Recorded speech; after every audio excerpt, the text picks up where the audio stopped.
ओम शांति। आज प्यारे मीठे बाबा की मुरली मंथन की डेट है 27 अक्टूबर 2022। तो आज मीठे मीठे बाबा ने अपने बच्चों से कहे, तुम्हें इस पतित दुनिया से अपना बुद्धि योग निकाल एकदम पवित्र बनना है। पवित्र और पक्के योगी। पक्के योगी, योग मतलब याद और योग मतलब जोड़ना, परमात्मा से अपना कनेक्शन जोड़ने की बात बाबा बोल रहे हैं। तो बुद्धि योग हमने किससे जोड़ के रखा है? माया रावण से, कभी कमजोरियों से, दर्द से, चिंता, तकलीफ, परेशानी, हलचल, इन सब चीज़ों से हमने अपना बुद्धि योग जोड़ के रखा है।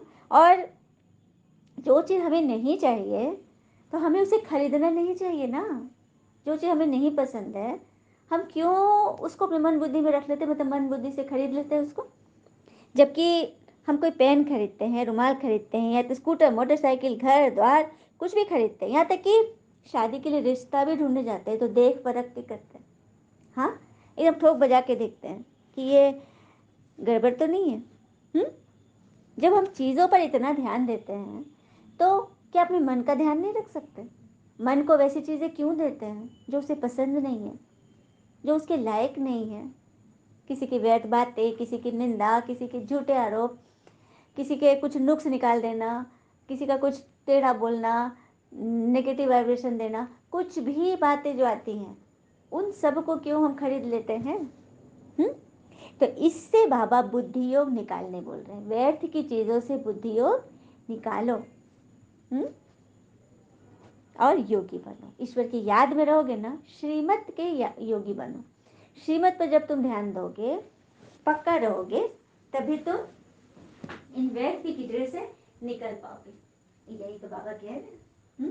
तुम्हें मानना है ना, और ये काम सिवाय परमात्मा के कोई नहीं करा सकते। आत्मा का कल्याण उन्हीं के जिम्मे है, तभी तो वो हमें पढ़ा रहे हैं। प्रश्न, कौन सी अवस्था आते ही माया का तूफान समाप्त हो जाते हैं? जब मेरापन या अपनापन खत्म हो जाता है, मैं करना या अहम अहम अहम मैं ही हूँ सब कुछ, ये खत्म। इससे ऊपर उठ जाओ, कुछ मेरा नहीं है, सब कुछ तेरा। अब बच्चे बाहर पढ़ रहे हैं, फलाना कोई रिश्तेदार, माँ बाप बाहर हैं, उन लोगों को कोई प्रॉब्लम आएगा, कुछ देर रात लौट रहे कहीं, तो आप तो तुरंत वहाँ नहीं पहुँच सकते, कुछ नहीं कर सकते। तो उस वक्त उनकी रक्षा कौन करेगा? सिवाय भगवान के कोई नहीं कर सकता। तो आप भगवान को याद करो ना, आप भगवान को संभालो, भगवान आपका सब कुछ संभाल लेंगे।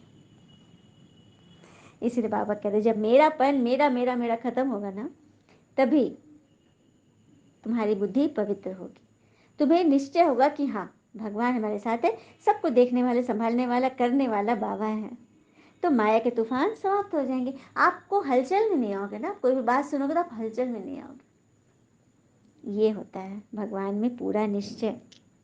गीत है, कौन आया मेरे मन के द्वारे, ज्ञान की झनकार लिए, कौन आया।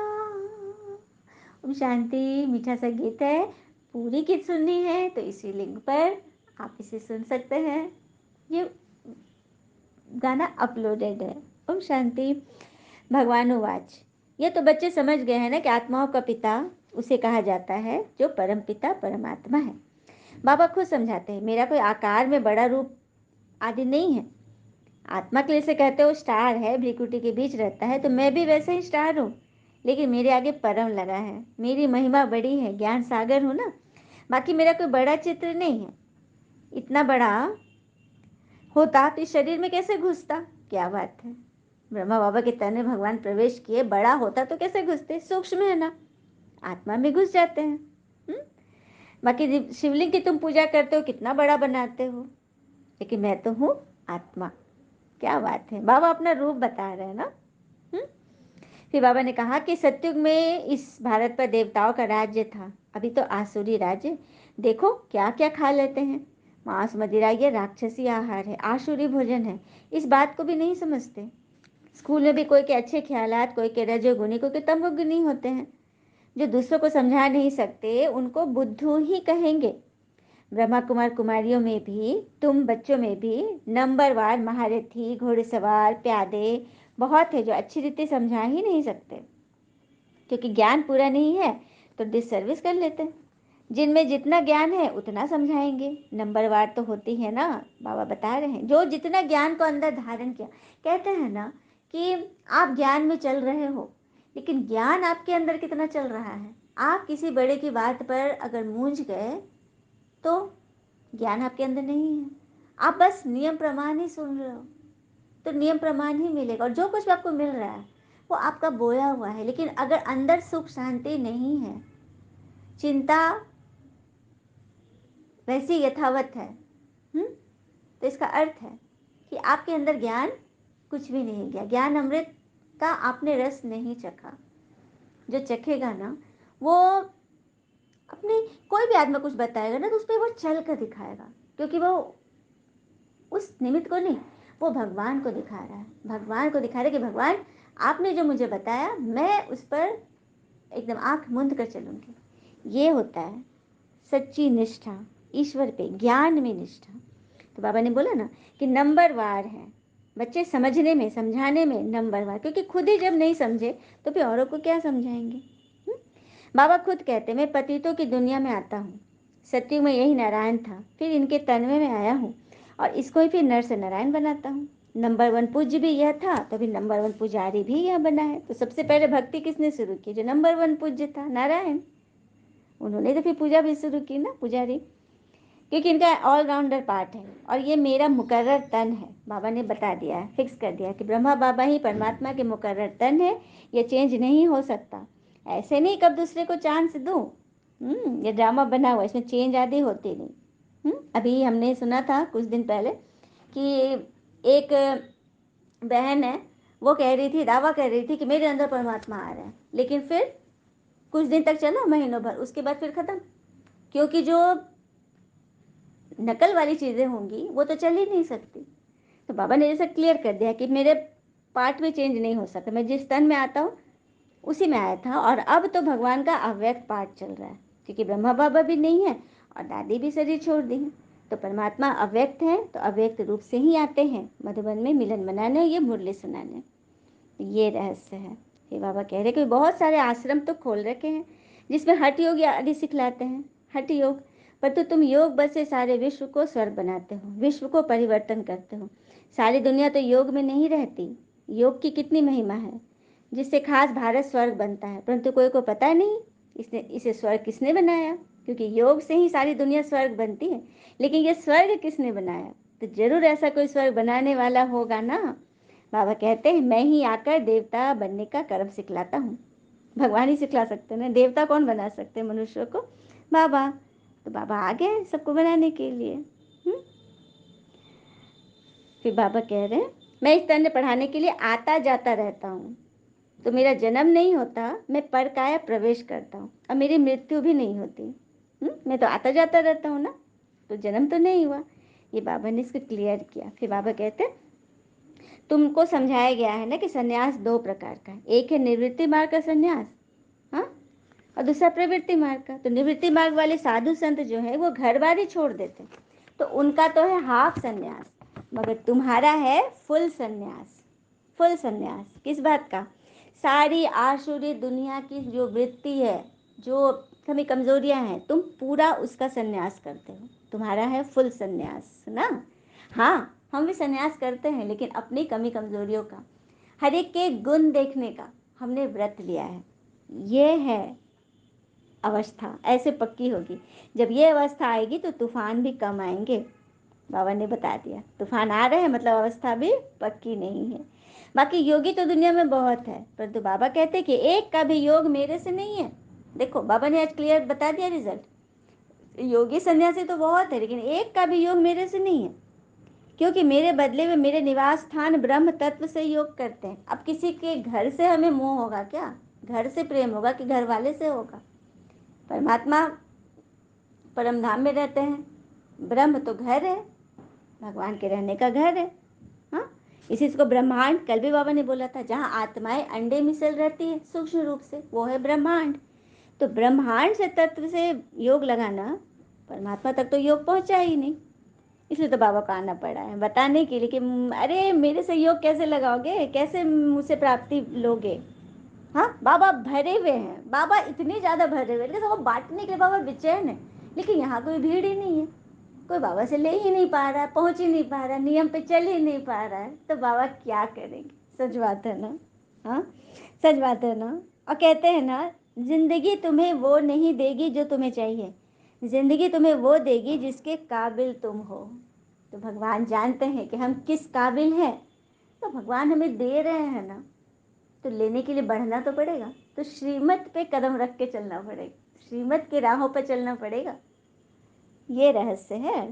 और श्रीमत भी क्या है, क्या बोलते हैं बाबा, बस मेरा मेरा छोड़ो, ये मेरा ये तेरा। हाँ, सब कुछ भगवान का सौंप दो, सब कुछ समर्पित, क्योंकि अपने से तुम कुछ भी नहीं कर सकते। कभी कभी ऐसी समय आती है ना, डॉक्टर भी कहता है कि अब दवा की नहीं, दुआ की ज़रूरत है। परमात्मा ही कुछ भी कर सकते हैं, कहते हैं ना। तो वो डायरेक्ट आया हुआ, तो क्यों ना उसी के पास पहुंच जाए पहले ही, उन्हीं से सब कुछ ले और सबको बांटे। हाँ, इसलिए तो बाबा कहते हैं कि तुम सब अर्जुन हो। इस समय सारी दुनिया पर रावण का राज है, सारी दुनिया लंका है। कोई एक द्वीप लंका नहीं, हद की लंका नहीं, ये बेहद की लंका है जिसपे सारे दुनिया पर रावण का राज है। हाँ, अभी सारी दुनिया पर रावण का राज है। राम के राज में इतने मनुष्य नहीं होते हैं। जब राम राज है तो रावण राज नहीं, कहाँ चला जाता है, नीचे पाताल में चला जाता है। फिर रावण राज आता है तो राम राज्य नीचे चला जाता है। चक्र है ना, चक्र गोला चक्र है। जब ऊपर से नॉर्थ पोल नीचे साउथ पोल पर आएगा, हाँ, तो नॉर्थ पोल फिर साउथ पोल जब इधर से घूमेगा तो नॉर्थ पोल तो सीधे सीधे नीचे ही आएगा। वही चीज़ है, सत्युग ऊपर है, कलयुग नीचे है। सत्युग से नीचे घूमते आएंगे तो कलयुग ऊपर आएगा। वही चीज़ है, राम राज्य था तो रावण राज नीचे था, अब रावण राज नीचे जाएगा तो राम राज ऊपर आएगा। अब हमारा राज आने वाला है। फिर बाबा समझा रहे कि बड़ी गूढ़ समझने की बात है। इसमें पवित्रता है फर्स्ट, और योग पक्का चाहिए। इसको कहते हैं कंप्लीट संन्यास। समझ में आया, आज संन्यास के बारे में समझ में आ गया। कोई घर बार का नहीं संन्यास, चीज़ों का संन्यास, पहनो ओढ़ो खाओ पियो सब कुछ करो, लेकिन अपने विकारों को छोड़ो। जैसे हमने सुना ना, मन को वही चीज़ दो जो उसके लायक है, खरीदो मत, बाहर की चीज़ें मोल मत लो। वैध की चीज़ें मोल लेकर के क्यों अपना दुख बढ़ा रहे हैं, नहीं लेना है हमें, आगे बढ़ो आगे बढ़ो। कोई फेरी वाला आता है, हमें नहीं लेना है तो बोल देते ना कि आगे बढ़ो, उसी तरह से कोई बातें आई, अरे आगे बढ़ो आगे बढ़ो, उसको इंटरटेन नहीं करना है। फिर बाबा कह रहे, इस दुनिया से बुद्धि योग खलास करो, भिखारी दुनिया है ना। यह बातें तुम्हारे में भी कोई समझते होंगे, सब समझे तो ज्ञान गंगा बन जाए, छोटी नदी बने, कैनाल्स बने। अच्छा, टुबका बन घर में सुना है तो भी समझे कि कुछ समझा है, क्या बात है। बाबा कह रहे हैं ज्ञान नदी बनो, ज्ञान गंगा बनो। कोई छोटी नदी बनते, कोई कैनाल्स बनते, कोई टुबका छोटा सा हौदा बन के घर में भी सुनाए, चलो ठीक है कुछ तो समझा। पर तो घर में भी जो नहीं सुना रहे हैं उसको बाबा क्या कहेंगे। आप समझना है कि बाबा किसको बोल रहे हैं, इशारा किधर दे रहे हैं। बाबा कहते हैं कि कैसा भी गरीब हो तो घर में गीता पाठशाला तो खोल ही सकता है, भले एक ही कमरा हो, उसमें खाते पीते सोते सब कुछ हो। अच्छा, काम हो गया, सो के उठ गए तो फिर सफाई करो, क्लास लगा लो, उसी में लगा लो क्लास। 3 पैर पृथ्वी में इतनी बड़ी हॉस्पिटल खोल सकते हो। साहूकार की बातें तो छोड़ दो, क्योंकि मैं तो हूँ गरीब निवाज। साहूकार तो बोलते हैं हमें तो यहाँ खुद ही स्वर्ग है। तो बाबा कहते हैं अच्छा, तुम अपने स्वर्ग में ही खुश रहो, मैं तुमको क्यों दूँ। क्या बात है, बाबा उसको नहीं भरते जो अपने आप को एकदम पावरफुल समझते, स्वर्ग में है समझते हैं। दान तो गरीबों को दिया जाता है ना। साहूकार तो दान लेंगे नहीं। बड़ा आदमी को यहाँ जमीन पर बैठाओगे तो भड़क उठेंगे। तो बाबा कहते हैं भल अपने महलों में रहो, महल में ही रहो, यहाँ मत बैठो। सच बात है, यहाँ तो वो संस्था है जहाँ ऊंच नीच अमीर गरीब जात पात का कोई भेद नहीं है, सभी एक ही टेबल पर बैठ के खाते, एक ही साथ पंगत पे, चाहे कोई किसी भी कास्ट का हो। यहाँ कुछ भी भेद नहीं है, सब एक है, आत्मा रूप में रहते हैं। आपस में भाई भाई की दृष्टि से। इसीलिए बाबा ने तो साफ कह दिया है ना। पर तो यहाँ से उठे, सीढ़ी नीचे उतरे तो नशा भी उतर जाता है। कई आत्मा है ज्ञान मुरली सुने सम्मुख, ये सुबह सुबह मंथन सुने तो बड़ा अच्छा, लेकिन जैसे कार व्यवहार में गए कि बस सब खलास।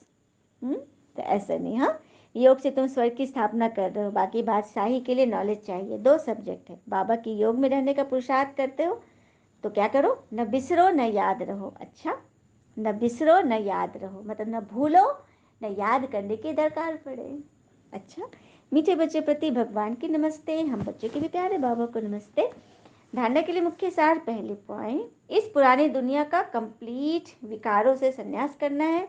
पवित्रता और योग की सब्जेक्ट में फर्स्ट नंबर लेना है। दूसरी पॉइंट, ज्ञान गंगा बन पतितों को पावन बनाने की सेवा करनी है। मम्मा बाबा को फॉलो कर बड़ी नदी बनो, छोटा टुपका नहीं बनना है। वरदान, ब्राह्मण जीवन में कम खर्च वाला नशीन करने वाले अलौकिकता संपन्न भव। ब्राह्मण जीवन में कम खर्च वाला नशीन करने वाले अलौकिकता संपन्न भव। इस अलौकिक ब्राह्मण जीवन का विशेष स्लोगन है, कम खर्च वाला नशीन। खर्चा कम हो लेकिन प्राप्ति शानदार हो, अर्थात रिजल्ट अच्छे से अच्छी हो। कम खर्च हो लेकिन प्राप्ति शानदार हो। अलौकिकता जीवन संपन्न जीवन तब कहेंगे जब बोल में कर्म में खर्च कम हो, कम समय में काम ज़्यादा हो, कम बोल में स्पष्टीकरण ज़्यादा हो, संकल्प कम हो लेकिन शक्तिशाली हो। इसको कहा जाता है कम खर्च वाला नशीन। आगे बात समझ में, कम शब्द बोलो, कम में ही सब कुछ समझा दो। जो सर्व खजाने कम खर्च करते हैं, जो सर्व खजाने कम खर्च करते हैं उनके भंडारे भरपूर हो जाते हैं। तो शब्दों का भी एक भंडार है। कहते हैं ना, बुद्धिमान वो नहीं जो केवल बोलना जानता है, असली बुद्धिमान तो वो है जिसे पता है कि कहाँ पर नहीं बोलना है, खर्च नहीं करना है। अच्छा, बाबा ने स्लोगन दिया, बाबा और सेवा से सच्चा प्यार है तो परिवार का प्यार स्वतः मिलता है। भगवान और सेवा से जिसे सच्चा प्यार है उसे परिवार का प्यार स्वतः मिलेगा। कहते हैं ना, एक बात में आदमी फंसते हैं कि उस व्यक्ति पर तरस खाओ जो तुम्हारी निंदा ग्लानि कर रहा है। उस व्यक्ति पर तरस खाओ क्योंकि वह व्यक्ति पहले से ही तुमसे नीचे है। जो तुम्हारे साथ नीचा व्यवहार कर रहा है उस पर तरस खाओ क्योंकि वो खुद समझ रहा है कि वो तुमसे नीचे है, तो उससे क्या गुस्सा करना, है ना। अच्छा, ओम शांति। शुक्र मीठे बाबा व बाबा के प्यारे प्यारे बच्चे, ऑल इज वेल ऑलवेज। ओम शांति।